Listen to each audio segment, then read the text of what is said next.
राधे राधे भक्तजनों, आप सभी का मेरे YouTube चैनल मायरा बॉयज़ में हार्दिक स्वागत है। आज की इस वीडियो में हम आपके लिए शुक्र प्रदोष व्रत कथा लेकर आए हैं। श्रवण करने से पहले आप सभी से मेरा अनुरोध है, यदि आपने मेरे चैनल को सब्सक्राइब नहीं किया है या चैनल पर नए हैं तो चैनल को सब्सक्राइब करें ताकि आने वाली वीडियोज़ का नोटिफिकेशन आप सबको सबसे पहले प्राप्त हो सके। तो आइए सुनते हैं शुक्र प्रदोष व्रत कथा। इस व्रत में भगवान शिव और माता पार्वती के साथ ही उनके पूरे परिवार की पूजा करने से आपका व्रत सफल होता है। यह व्रत संतान प्राप्ति के लिए बहुत उपयोगी माना जाता है। प्रदोष व्रत शुक्रवार को पड़ता है तो यह शुक्र प्रदोष व्रत कहलाता है।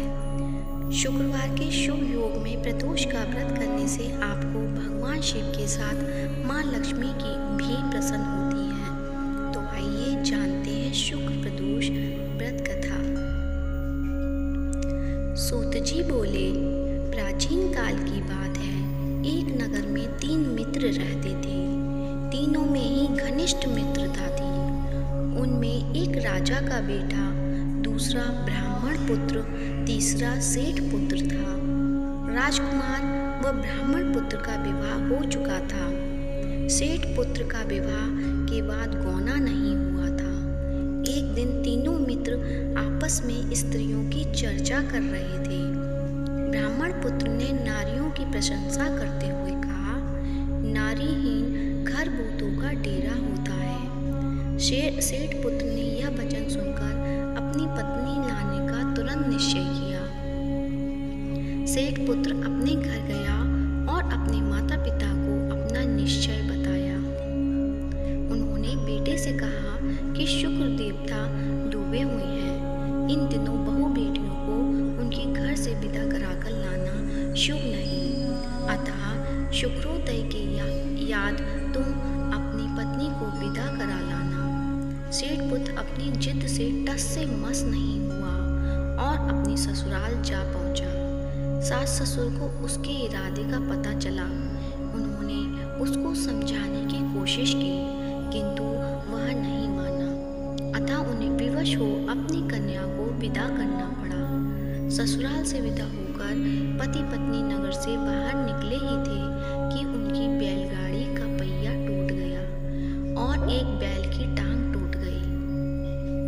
पत्नी को भी काफी चोट आई। सेठ पुत्र ने आगे चलने का प्रयत्न जारी रखा। तभी डाकुओं से भेंट हो गई और वे धन धान्य लूट ले गए। सेठ का पुत्र पत्नी सहित रोता पीटना अपने घर पहुंचा। जाते ही उसे सांप ने डस लिया। उसके पिता ने वैद्यों को बुलाया। उन्होंने देखने के बाद घोषणा की कि आपका पुत्र 3 दिन में मर जाएगा। उसी समय इस घटना का पता ब्राह्मण पुत्र को लगा। उसने सेठ से कहा कि आप आने लड़के को पत्नी सहित बहू के घर वापस भेज दो। यह सारी बाधाएं इस कारण से आई हैं कि आपका पुत्र शुक्राष्ट में पत्नी को विदा कर लाया है। यदि यह वहां पहुंच जाएगा तो बच जाएगा। सेठ को ब्राह्मण पुत्र की बात जच गई और उन्होंने अपनी पुत्र वधू और पुत्र को वापस लौटा दिया। वहां पहुंचते ही सेठ पुत्र की हालत ठीक होनी आरंभ हो गई। तत्पश्चात उन्होंने शेष जीवन उन्होंने साथ में सुखपूर्वक बिताया और मृत्यु के बाद स्वर्गलोक को गए। तो ये थी शुक्र प्रदोष व्रत कथा।